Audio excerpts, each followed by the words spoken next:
All right, good morning, everybody. Welcome to the second event of the first day of undergraduate research week at Elizabeth City State University.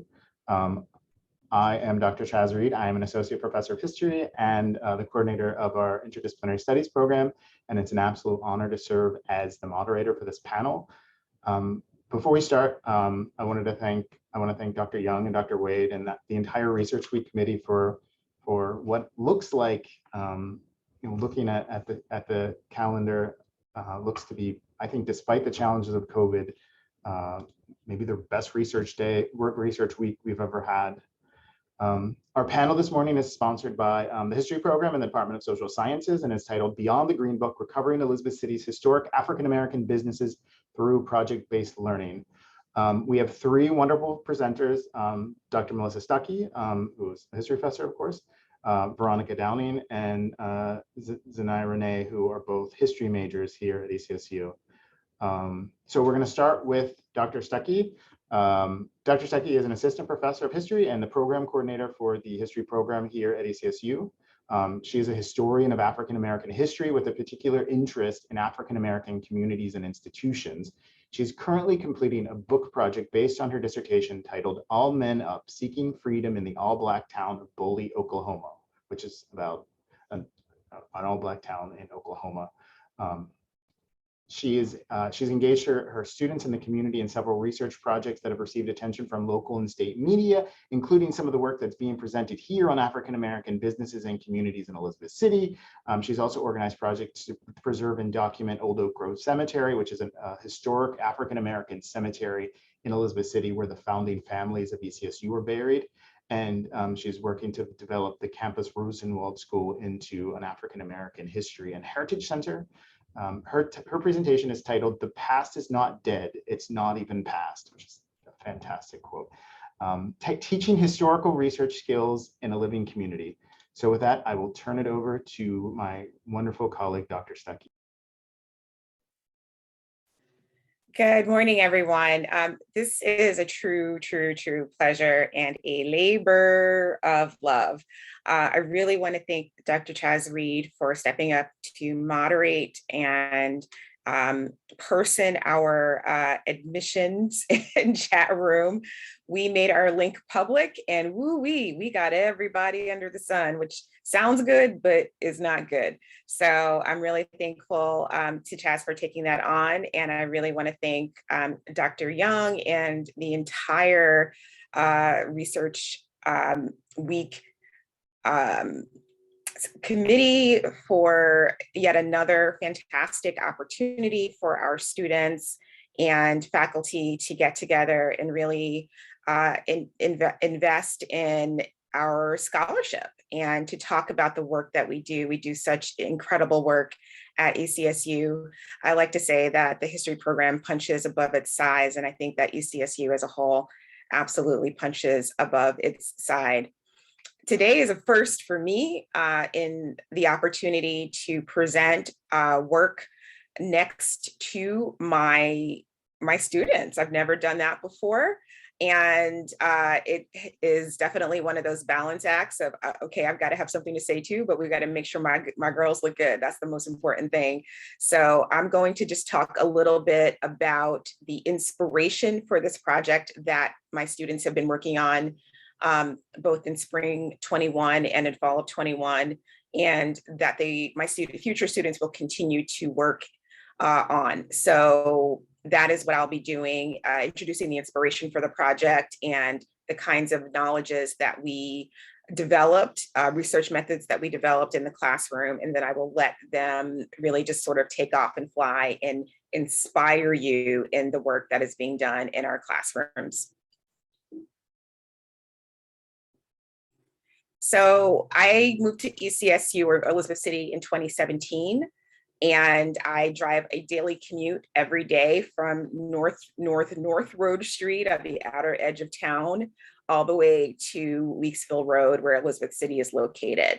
And along that circuitous North Road to South Road Street route that gets us to campus, I am always looking. I'm someone who's very interested in African American history and in local history and institutional history, and those things have really defined my research angles over the years, from the Blacktown in Boley to the HBCU in Elizabeth City and the amazing historic Shepherd Street, Road Street neighborhood that surrounds the university. So what you see here is a very common image that I witness on my way to work, and many of you do as well.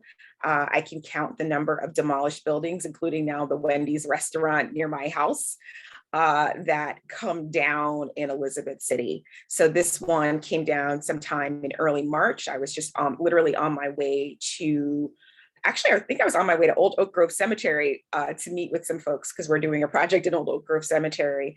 And I saw this farmhouse, and I regret not taking pictures of it. I had a feeling it was coming down. I'd seen the siding being stripped over time. And then finally one day, here it is with the wrecking ball in front of it being demolished. And this is a common sight for us in Elizabeth City. So next door to this, this farmhouse, which was vacant for many, many years, is a dentist. That's an active dentist office. It's the CB Jones Jr. and CB Jones III dental office, an African-American dental office in Elizabeth City. And if you were to stand where I'm standing when I'm taking this picture across the street, this is a newer office building complex next door to a gas station.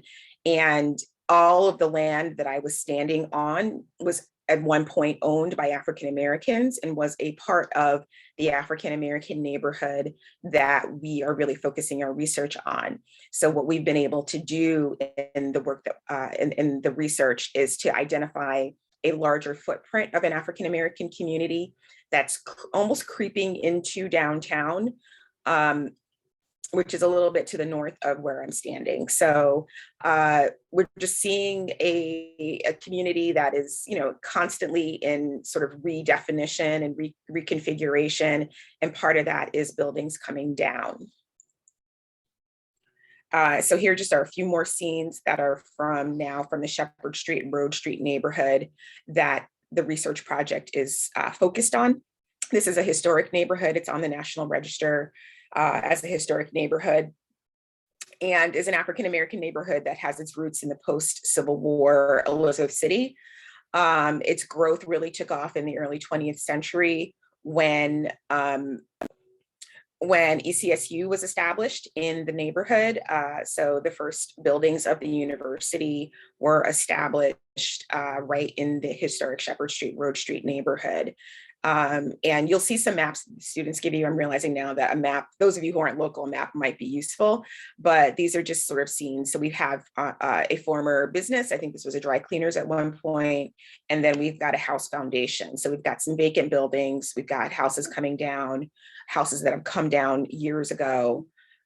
In addition to that, we've also got vacant homes. So the home on the left is vacant. And then we've got a home that looks to be of the similar age that is still in use. So it's a really mixed neighborhood in terms of having vacant homes, occupied homes, empty lots, and then homes that are probably going to come down. But I really wanted to emphasize that it is a vibrant neighborhood. Some of you folks who are from around here are aware that one of our residents was killed in April of 21 by county sheriffs, and his name was Andrew Brown Jr. He lived in this neighborhood, and I took these photographs during a May 2nd Mother's Day march in honor of Andrew Brown that took place in the neighborhood. So we see on the left an image of his home and then some of the community people. And interestingly enough, this empty lot that held a home that is next door to his home. So that juxtaposition of vacant lots and active homes is a real one in this neighborhood. And then these two images I think will be really important to my co-panelists. One is us marching down Shepherd Street and passing the Gaiety Theater, and a little bit further down Shepherd Street, passing Reverend C.C. Drew's home. And if you don't know who those people are yet, you will when my students give their presentations, or those buildings and homes. And then another one, I actually saw this one on my way to work, and it just really kind of broke my heart because I had been here. So this May 2nd March photo I took of this particular home, and then one day on the way to work, it was coming down. And then I learned later that this home was actually a family home of an employee of ECSU. So I'm going to have an opportunity to interview that person and learn about the story of this family home from its inception, hopefully, until this moment in 22 when it comes down. So, but again, signs of life, right? So I take walks in the neighborhood, and we've got here some a community garden. This is wintertime, so it's not active at the moment, but the person who holding the seeds is a wonderful woman named Michelle Lewis, who is, among many, many, many, many, many things, big to gardening and organic produce. So she was so excited to take a look at these raised garden beds, and immediately kind of dug in and found some burst tomatoes that still had this amazing smell to them, I have to be honest, in terms of like that fragrant dried tomato smell, and then some tomato seeds. So I think that those seeds are really symbolic of what's possible, that we should not write this neighborhood off of century-old houses, huge houses, if you can see in the background, many of them are enormous, that really symbolize an African-American neighborhood that meant a tremendous amount to the folks who lived in it, but also to the folks who have benefited from it. So that's the first inspiration, is all of that physical space that surrounds the university that I look at every day on my way to work, and that I'm always interested in stories about, and also noting it coming down piece by piece, and wanting to have us to kind of have some sort of intervention in that. The other inspiration for this project is the African American Heritage Commission's work called Oasis Spaces, the North Carolina Green Book Project. And here's just a clip from their website that gives a little bit of information about the Green Book in and of itself, but also notes that there were over 300 Green Book businesses in North Carolina. 2 of those Green Book businesses that are listed in the Green Book are from Elizabeth City. One was a nightclub and inn called the Blue Duck Inn, and the other was a gas station that had many names, among them Overtons and Smalls, depending on who owned it. The Overton gas station is another one of the buildings that I pass by all the time when I'm driving by. Now it's still just a garage. The gas pumps are long gone. And the Blue Duck Inn is also long gone physically. But because I just showed you this vibrant African-American neighborhood, and the remnants of parts of it, I knew that there were obviously way more African-American businesses than the 2 that were listed in the Green Book. And I decided that it would be a great project for my students and I to discover what are those businesses, how many were there, and how did those impact the community. So over the course of a year, spring 21, with my History 494 students, special topics in African-American history, and then in fall 21 with my History 376 students, and that's the African Americans in North Carolina class, we dug into city directories, we dug into Sanborn insurance maps, we dug into African-American newspapers from the region and census schedules, and tried to make sense of all that data, and then try to plot it on a modern map. So Google Maps, and then eventually Google Earth. And what you're going to see today is some of the results of that work. And I think I will close there, and you'll see me a little bit later after this. So now I'm going to queue up Veronica's slides. All right. Thank you, Dr. Stuckey. So our next presenter is Veronica Downing, who is a transfer student and history major who is originally from Philadelphia. She is interested in African-American history between the postbellum period and the civil rights movement. And she is also the editor and in chief of our campus, our revived campus newspaper, The Compass, and is also a staff member at 1704 Media Productions. So Veronica. Just a moment. Get the share going.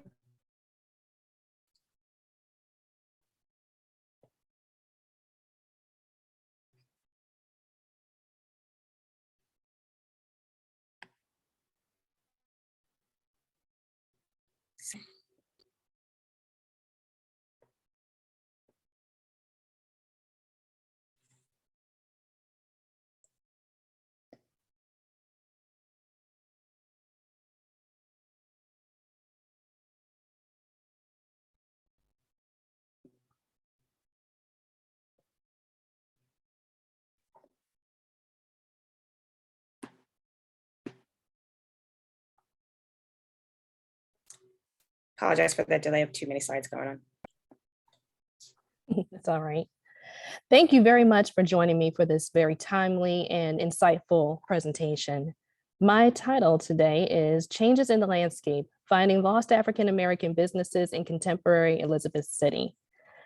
My name again is Veronica Downing. I'm a senior graduating this year with my bachelor's in history and Africana studies. My concentration is race, gender, and ethnicity. I took History 494 Special Topics in African American History in spring 21 with Dr. Stuckey. This course was inspired by the North Carolina African American Heritage Commission's Oasis Spaces Green Book Project. Elizabeth City has a large African American community, and it stood out to us that there were only 2 African American businesses listed in the Green Book for Elizabeth City.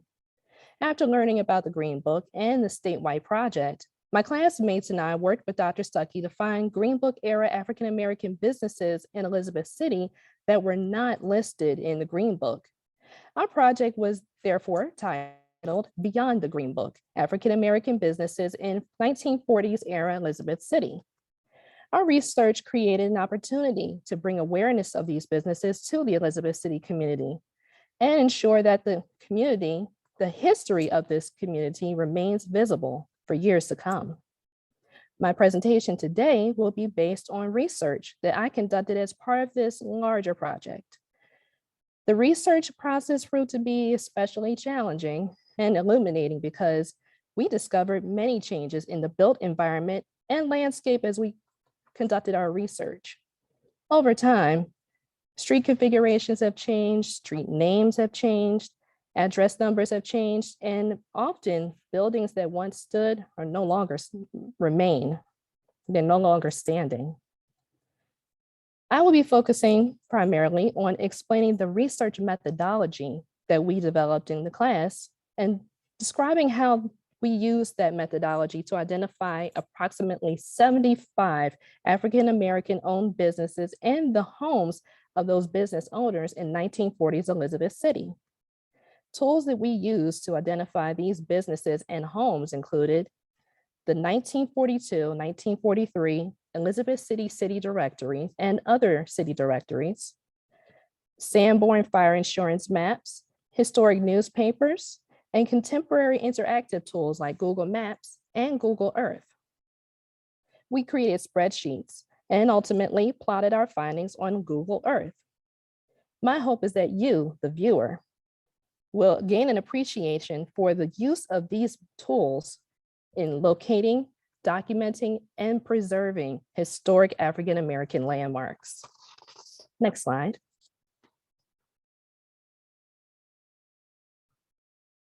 A city directory, let's get into the definition of what a city directory is. A city directory is a listing of residents, streets, businesses, organizations, or institutions giving their location in a city. They may be arranged alphabetically, geographically, or in other ways. Many city directories are fully digitized and text searchable and have become a valuable resource for students and scholars interested in genealogy, local history, and African American history. Next slide.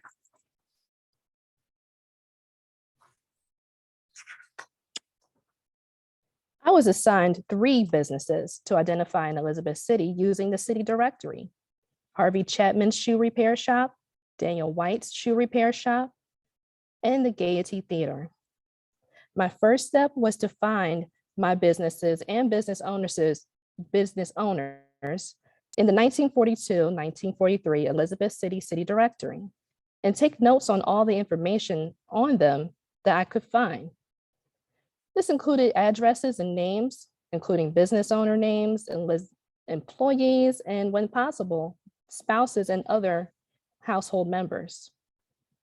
These old directories have language that needs to be deciphered and to be understood. In doing this research, I had to understand 5 things.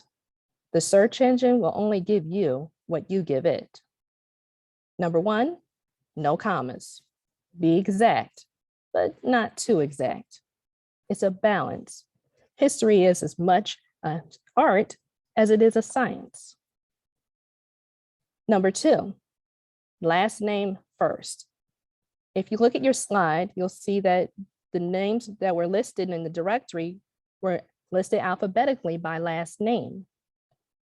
Unlike modern internet search engines, a keyword search engine will not correct you or interpret what you type. You have to be exact.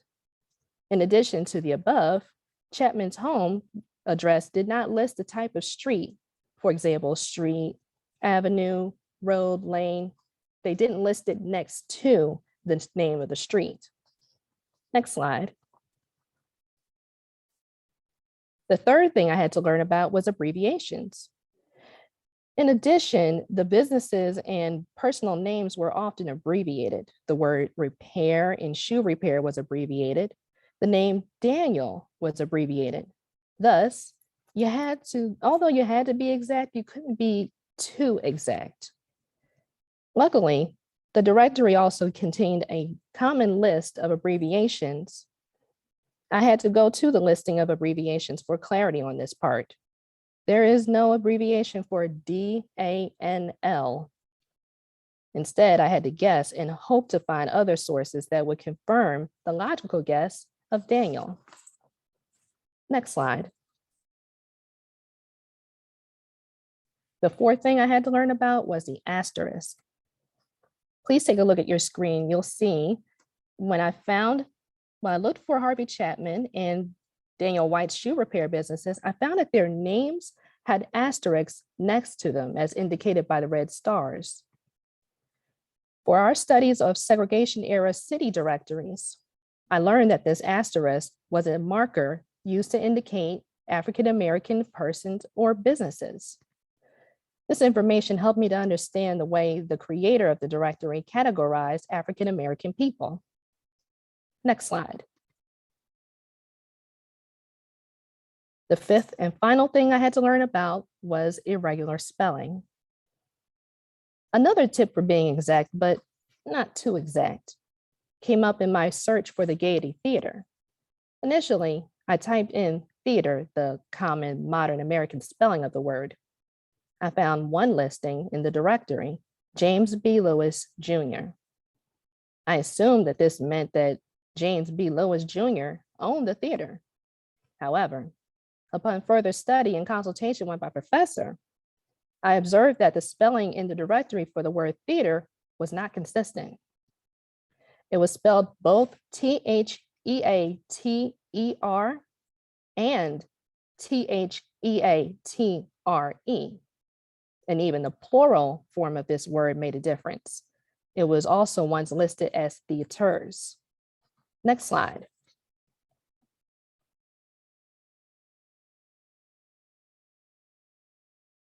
Next slide.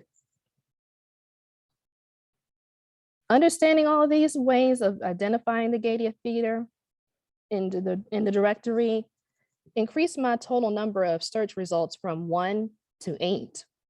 Understanding the way that asterisk was used helped me to observe that the Gaiety Theater was owned by a white-owned corporation known as the Carolina Amusements, and that in 1942, it employed a white manager and movie production technician, and also 2 African-American employees. Although this is beyond the scope of my study, it is worth noting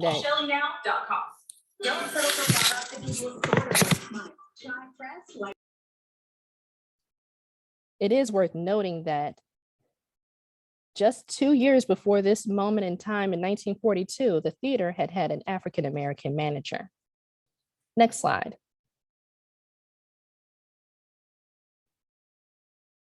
Now let's get into the meat of this presentation, which is the maps and the landscape.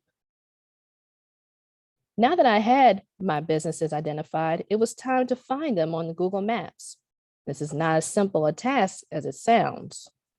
I quickly learned that I would have new challenges to overcome. The landscape and built environment had changed as much as naming conventions, spelling quirks, and racial designations in the directories. Many homes and businesses that were once part of the built environment are no longer standing. Sometimes These buildings remain, but their addresses and even the street names have changed. In some cases, even the street formations have changed. In order to figure out where these homes and businesses were located, I would need to use an additional set of maps known as the Sanborn maps, and lots of sleuthing skills. I first focused on my two shoe repairmen, Harvey Chapman and Daniel White. In order to find the location of Chapman and White's homes and businesses, I used the 1931 Sanborn fire insurance maps, the most recent date available, and compared those map findings with modern Google Maps. Sanborn fire insurance maps are a collection of city and urban street maps originally drawn in the 19th and 20th centuries. They were created as assistance to fire insurance companies in rural areas. Like the old city directories, these enormous maps have been digitized and are now helpful in conducting research of all kinds of urban research projects. They were especially helpful for me to be able to see what the streets looked like when Chapman and White were still alive. This took a lot of time because there were so many differences between Elizabeth City of the 1930s and 40s and today's Elizabeth City. Next slide.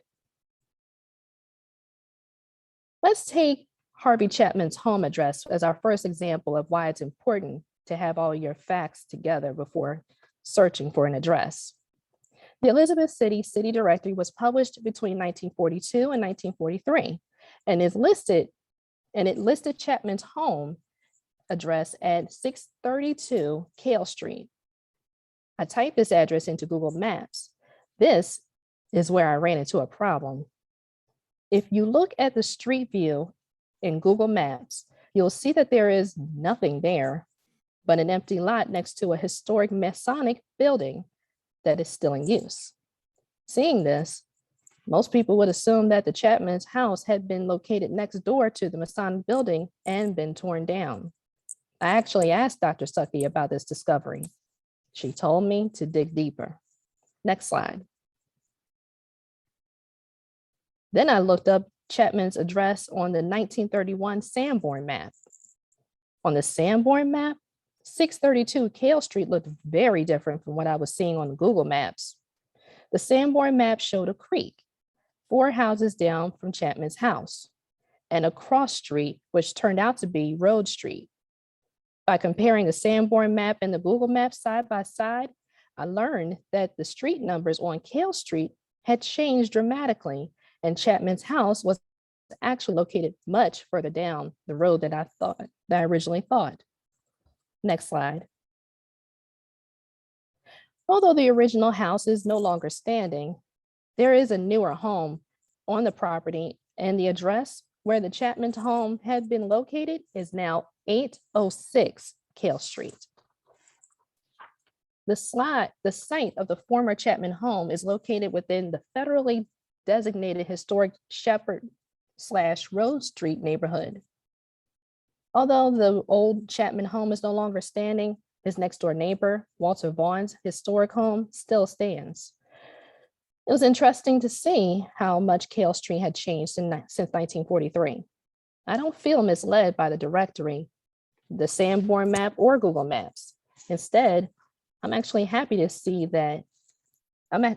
have access to all of them for projects like Beyond the Green Book. Next slide. Now let's take a look at Daniel White's home.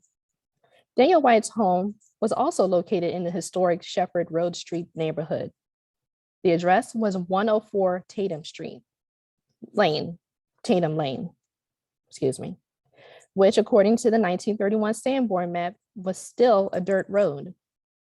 Like the Chapman home, the White home is no longer standing. In fact, it appears that all the homes on White's former block are completely demolished and replaced with newer housing. Houses on this block are possibly newer because of the 1934 fire that my classmate Zania will mention in her presentation. Also noteworthy, the street names are different in each source that I used. Google Maps reads Tatum Lane. The city directory reads Tatum Lane. Sanborn reads Tatum Lane. Again, the research lesson is to be exact, but not too exact. Next slide. Harvey Chapman's business was located at 404 East Eringhos Street. It was housed in the same building that held the Blue Duck Inn, which was one of the 2 Elizabeth City businesses listed in the Green Book. The building no longer stands. In its place is a newer building that once held a Piggly Wiggly supermarket and is now used as a storage for the owners of Seven Sounds Brewery in Elizabeth City. Next slide. Daniel White's business was located on 429 Harney Street, forgive me. The building environment on this street has completely changed, as has many of the surrounding street names. So much has changed that a very careful side-by-side comparison of the Sanborn map and the modern Google map was necessary to find its location. Next slide. There is now a housing development and green space where Daniel White's shoe business once stood. Next slide. Finally, a building that still remains, the Gaiety Theater. One landmark that still remains and stands prominently in the historic Shepherd Street, Road Street neighborhood is the Gaiety Theater. This now an empty building is located in 406 Shepherd Street in the 1942-43 city directory, 412 Shepherd Street. After its years as a stage and movie theater, the Gaiety Theater building served several different purposes for the community. At one time, it was a laundromat, a community center, and also a church. However, in its heyday, it was a popular gathering place for Elizabeth City African Americans seeking entertainment. Nearby were restaurants, an ice cream shop, a dance hall, and many other of the 75 African American businesses that my classmates and I found through our research. Although the height of Elizabeth City's African American business history has passed away at the end of segregation, thank goodness there remains a few buildings like the Gaiety Theater to remind us of its existence. Hopefully, other students and community members will be inspired to continue researching the stories of other historic African American businesses in Elizabeth City and other places. Last slide. I close with 2 advertisements. The first is an advertisement for Chapman's Shoe Repair Shop. It comes from a very rare African American publication called the News Digest, which was published in Elizabeth City. The other advertisement is for the Gaiety Theater and comes from the Norfolk Journal and Guide, an African American newspaper published in Norfolk, Virginia.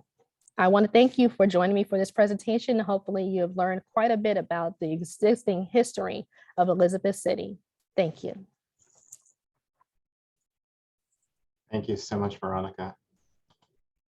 All right, so I think while we're queuing up the next presenter, I'll say a few words of introduction. Zaina Amara Renee is a transfer student and history major from Claremont, California. She is drawn to history centered on Black women and femmes, spirituality of the African diaspora, midwifery, and music.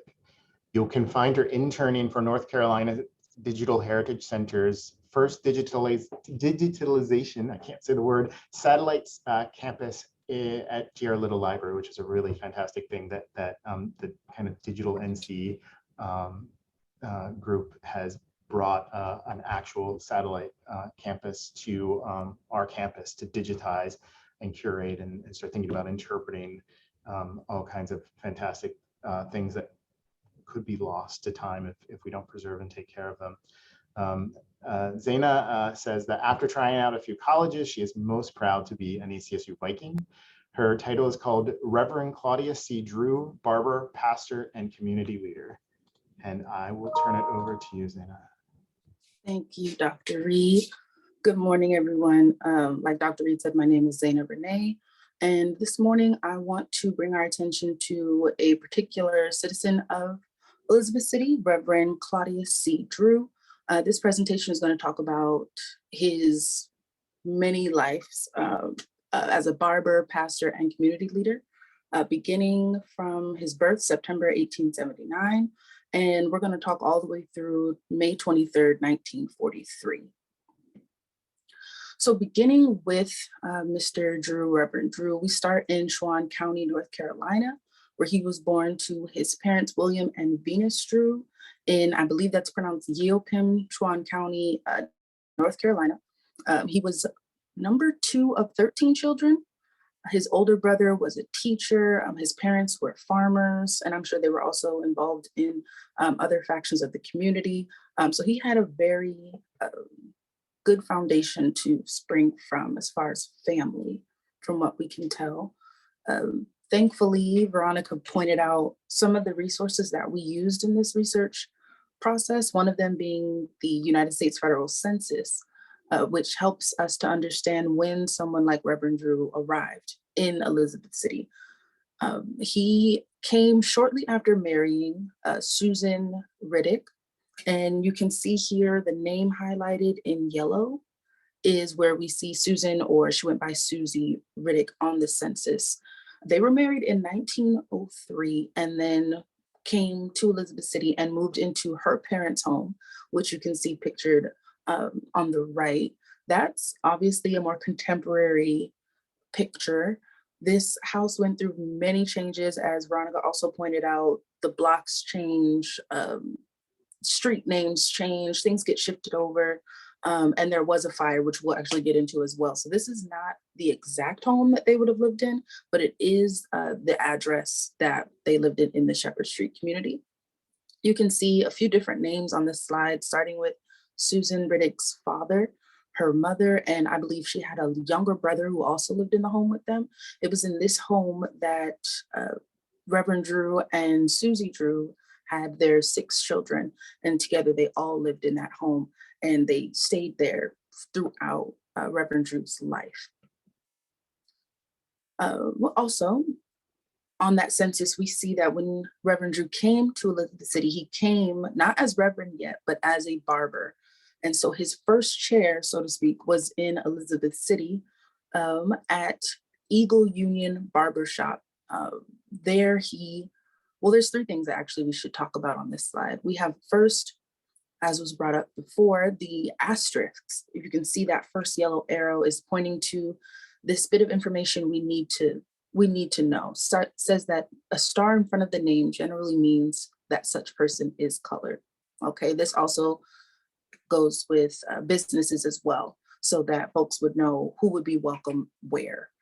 We can see under the barbers list on the right side, Eagle Union Barbershop, 166 North Poindexter. And the last entry is White and Drew Barbershop, 166 North Poindexter. Now, knowing what we know now, we see one of these businesses has an asterisk and one of them does not.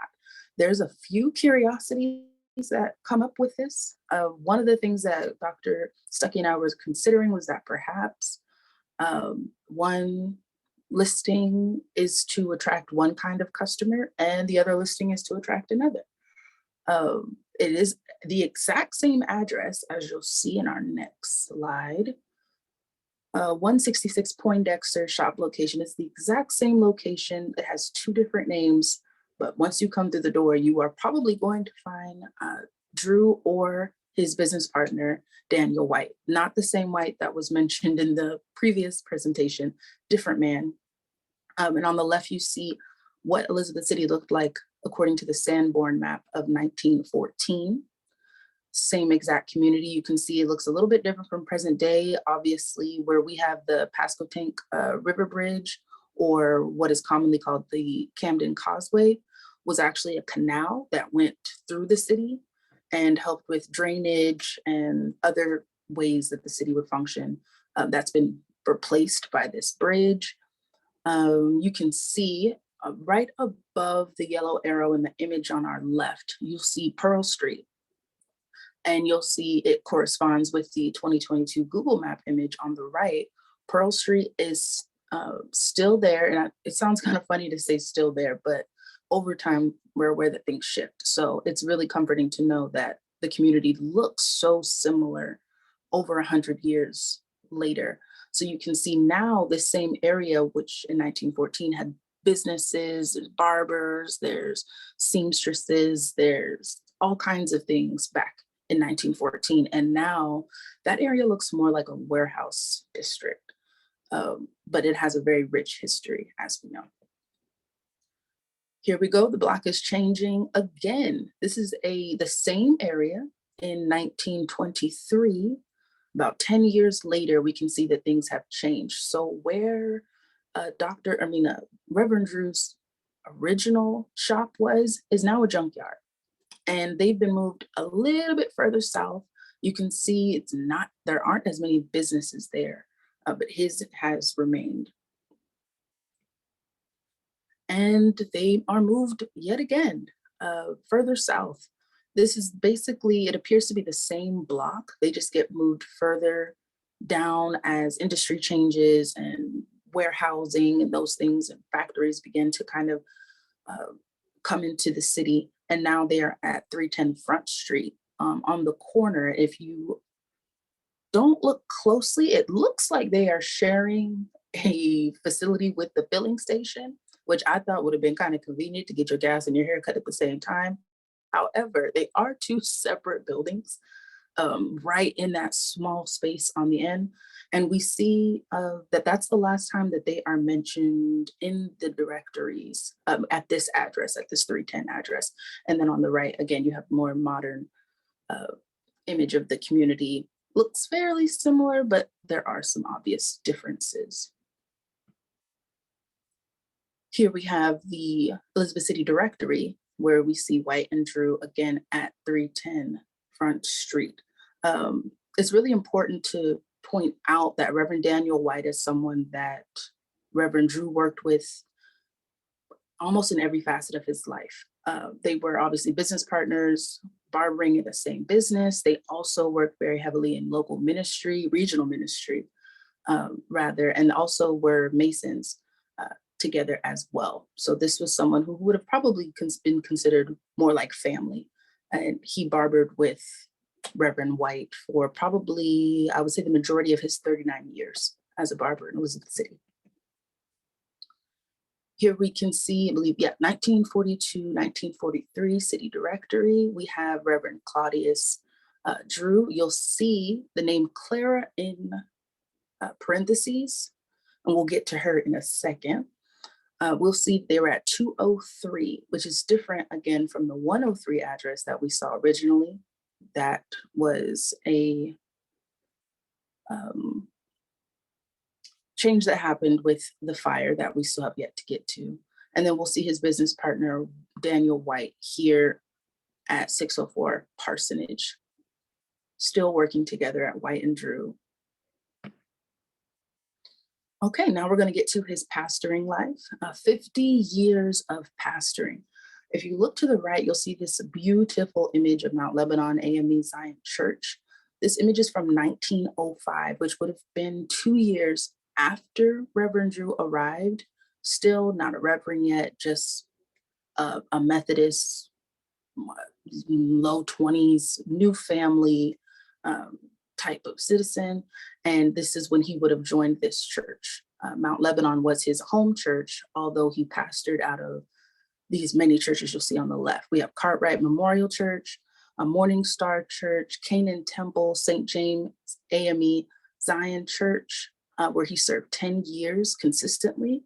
And then he was also a pastor at Pitts Chapel, and he was also a pastor at Mount Hebron. That location or that ministry, we see him being celebrated in newspapers at that time for having paid a 20-year debt that the church had been saddled with. Obviously, tithes and offering weren't as we could expect today. At one point in my research, I think I found most churches, they used to post the tithes and offering in the newspaper. And I think Sunday average was maybe $1.21. So this kind of debt was unfortunately probably normal and was very, very, very hard to overcome. And he's remembered for having helped them with that debt. Now, when I tell you that it was $2,000 of debt, that sounds so small in 2022 money. But in 1937 money, $2,000 was a huge feat. And he's remembered for helping them eliminate that. Now we're going to get to First Lady Drew, as I call her. Clara B. Drew was his second wife, and they were married in 1917. Unfortunately, I wasn't able to find out what happened with his first wife, Susie Riddick. I'm not sure if she passed away. It's a little bit unclear. However, we do see that they live in the same home, the same 103 Shepherd Street home. She moved into that home with her mother and with Reverend Drew's children, and they continue to live out of that address. First Lady Drew was a teacher that traveled throughout the state and over state lines, from what we can gather, helping Black schools and Black students, basically filling in the demand wherever there was one. So she taught in Greensboro, she taught in all over Pasquotank County, Camden County, you name it, this entire region. It was her and also like a band of other Black women teachers that filled the need whenever there was one. And she worked with him in ministry and she worked as a teacher. And also I do want to note that she made over twice as much teaching and traveling than he made at the time. So we can imagine that was a great support to her husband, to the ministry, to the community at large, that she was able to do what she loved and support. Now, the third facet of Reverend Drew's life is as a community leader. Now, to me, church and community are one and the same. And I would think that Reverend Drew would say the same. He was very active in his community as a Mason and as an organizer. One of the ways that he was active brings us to this infamous fire that we keep talking about, Roanoke Collegiate Institution fire of 1935. This again happened in 1935, one of the biggest fire threats in Elizabeth City history. One of the quotes from the Independent newspaper said that the fire quickly spread to the row of Negro shacks just east across Road Street, igniting homes on Shepherd Street. Now, obviously, these aren't shacks. These are amazing homes, like family homes that have been kept well and that are sheltering a community of African Americans that was burned down. I believe over 12 homes were completely burned down. Some homes were left with nothing but a foundation. There was a funeral that same day. People had to literally run out of the funeral to tend to their homes that were on fire. Norfolk Fire Department came 33 miles by car to help quell the fire. It was a big deal that changed Elizabeth City and explains why his home shifts in address, as his home was burned down about 50%. So here, if you look to the right, you'll see an image of what the school looked like after the fire. And I'm just going to go back one slide so you can see this was also an article regarding the fire, different people who were being honored because of their efforts to rebuild the city. I really think that in this bottom left corner, this picture of these gentlemen, I really feel like Reverend Drew might be in the mix. I don't know, his name isn't mentioned, but I have a feeling he's in there. We just don't know his face. Unfortunately, I wasn't able to find a photo of him. So we kind of have to imagine what he looked like. Getting into that address change, he went from 103 Shepherd to 203 Shepherd, same physical place, but obviously the block changes after such a disastrous fire. His contributions as a Mason, I think one of the most remarkable ones has to be this one that was listed in the Norfolk Journal and Guide, where he is mentioned as the director of a casket factory located in Rich Square. And this project employed 12 people and was growing at the time. So he was barber, he was casket factory director, he was mason, he was father of 6 children. He was doing a lot to synergistically inspire the community. Another remarkable thing that he did in his lifetime was celebrating Negro History Week in 1937. Now, Negro History Week was a fairly new phenomenon that Dr. Carter G. Woodson had started in 1926. And he took it upon himself to go back to his home church of Mount Lebanon and create and organize a week of celebration or a day of celebration. So on a Thursday night, him and a lot of his contemporaries, people that he worked with in the community, you can see in the list, most of them professors, doctors, professionals of all kind, male and female, men and women, were working with him. And he gave them 3 minutes each to talk about these really big topics, exploring America and the Negro soldier and Negro business and Negro health. And of course, this language was the language of the day. So all of this would have been an outstanding kind of presentation. There were also choirs that were present. It was probably an amazing event to be a part of. Let's see, there was a few things I wanted to point out about this slide as well. If you look at the bottom, you'll see towards the bottom of the image, you'll see Negro health, and it mentions 3 women. I believe they're all nurses. First, Mrs. Mamie Onley and Harriet Tubman and Mrs. A.I. Johnson. When I first read this, I wondered, who is this Harriet Tubman person? I looked into her life thinking maybe this is just a woman whose parents were very inspired by Harriet Tubman, the major figure that we're all familiar with. But then Dr. Stuckey brought it to my attention that Harriet Tubman's first husband, John Tubman, was from Elizabeth City. So this is one of those curious points where we could maybe think maybe there's some relation. It's remarkable. Of all those featured guests, I believe there were 8 that spoke that night. President John H. Bice was one of them, the president of what was called the State Normal School, now formerly Elizabeth City State University, was also featured during that presentation. Okay, and as we conclude, there's a few things that we can remember about Reverend Drew. First of all, as a barber, minister, and mason, we can remember him as having a life committed to synergistic inspiration of his community.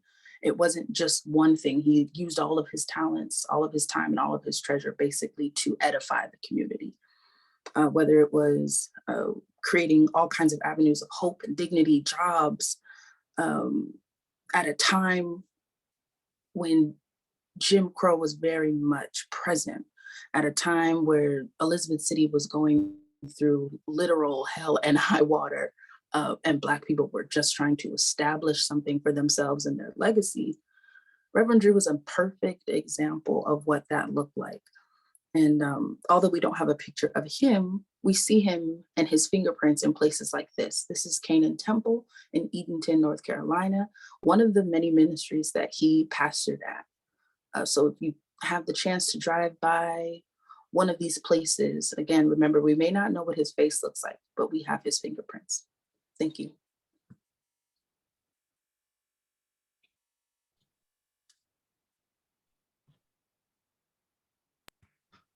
Thank you so much, Zaina.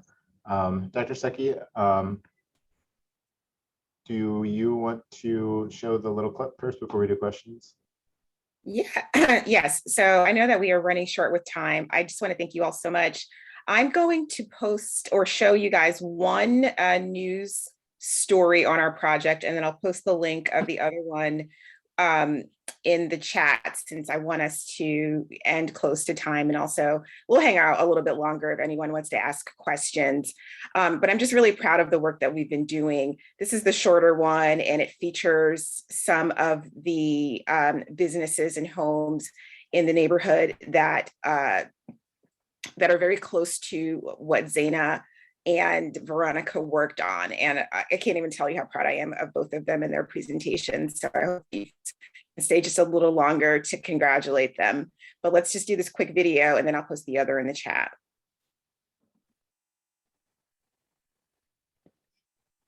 Or not. We'll see, ask later. There we go. When Dr. Melissa Stuckey drives around Elizabeth City, she sees more than old buildings. I drive a particular route to my job every day at Elizabeth City State University, and I saw so many empty lots and I saw so many older homes. I just wanted to know the story. Stories of structures like this one that used to be across the street. This lot we're looking at across the street that had row to row to row to row African-American businesses that are just no longer there. The property is a parking lot, so it's in use, but there's no remnants. That's why she and her students be searching the area with old directories and the Negro Motorist Green Book. She'll present those findings later this month, along with a new exhibit called Navigating Jim Crow, the Green Book, and Oasis Spaces. People had their churches, their restaurants, their rooming houses, their businesses. Everything was within walking distance, and their places of entertainment. So they were able to have a full life, even within a segregated city. The Green Book listings led her to several other Black-owned shops in the area, helping paint a picture of life in the 1930s in Elizabeth City. We are in pretty much the central or the outskirts of the central business district of Elizabeth City. Only two of them were in the Green Book, and that's the Blue Duck Inn and Mr. Overton's filling station. The original Blue Duck Inn was torn down and replaced. So all of the Blue Duck Inn's businesses would have been fronting the main road, which is this. The Gaiety Theater is one of the only original structures still standing. The very idea that there is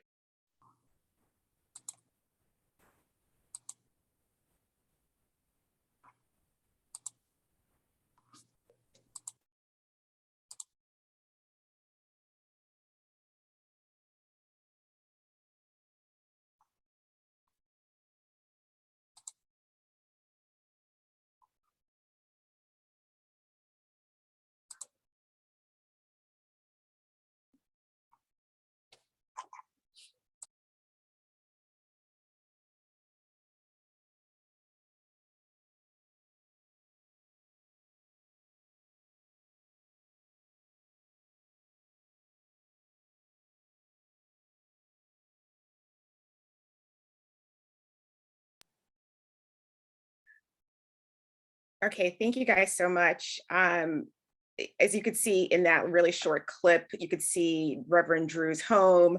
Zaina was featured in the museum with me and some of my other students.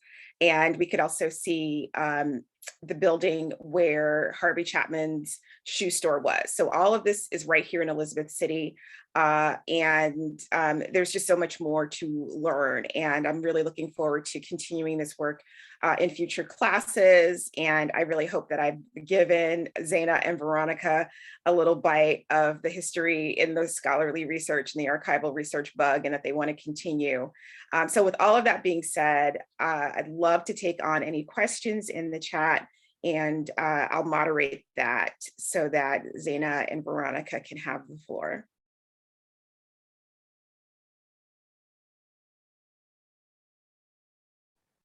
And while we're doing that, if everyone wants to just sort of give Zaina and Veronica a clap, you can use your remote cameras and give them a verbal clap. I'm really, really proud of the work that they've done.